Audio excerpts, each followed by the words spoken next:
I'm Melissa Kidd. I have dance technician. It is a Pilates-based strength training facility for dancers. Biggest reason for joining was just to get a better grasp on the marketing end of it because I was a new business.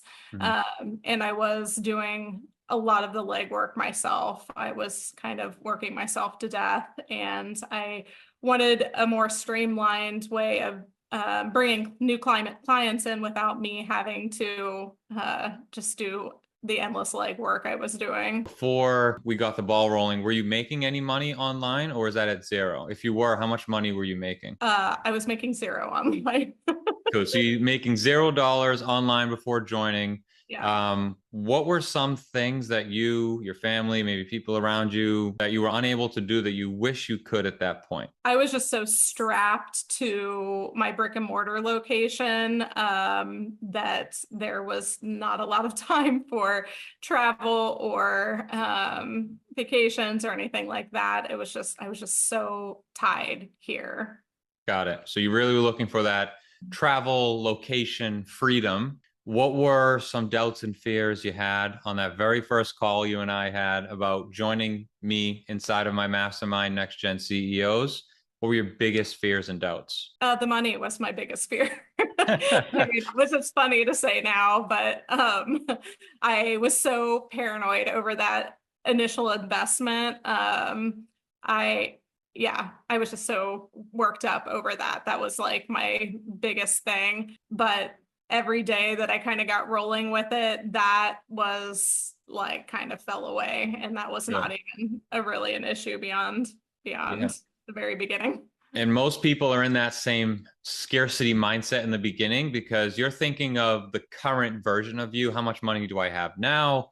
What decisions have I made now? What are my circumstances now? And so if you can just think what it will be and kind of get in a more an abundance mindset, that's where the real magic happens, which, I guess that leads me to my next question. If you weren't in the abundance mindset yet, what made you say yes anyway to joining despite the fear? Because you knew what you're doing. And things made sense to me, like different things you were talking about with the marketing. And for me, because I had such a different situation. I had a brick and mortar, and I liked how you were able to kind of tweak things to make it fit what I was doing specifically. That was amazing. Huge. Awesome. And so what were your results? How much money have you made over the last 6 months? 6 months was $93K. $93,000. Yeah. Would you say that's a good return on your investment? Yeah, I made my money back.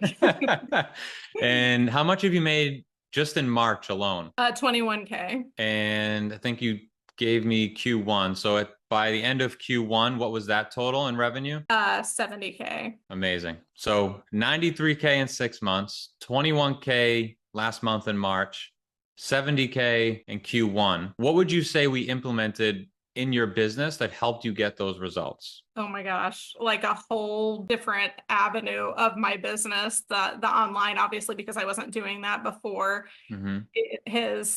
I don't feel like I'm trading that time for money anymore. I don't know, it's just such a different way of looking at running my business. I just was so used to the coming in and teaching and then, getting paid for that time. It just has completely changed the way I've looked at how I run my business and how I make my money. Amazing. And your initial goal coming in was 10K a month online. We've surpassed that, which is amazing. You're no longer trading time for money. You're free from the brick and mortar. What are you able to do now in your life that you couldn't before? Travel. We're going on vacation next month. And awesome. Spend time with my family, and we've gotten into more house flipping and investing in real estate, and done all kinds of fun things. That is so awesome. So many doors have opened for you. I'm so excited for you. Lots of business coaches out there, lots of gurus, lots of people are skeptical because they've been burned in the past or hear negative things or maybe just in a scarcity mindset. So what would you tell someone who's watching this video right now, Melissa, and is on the fence about joining Next Gen CEOs, maybe is not sure or not totally sold that I can help them or know how to help them?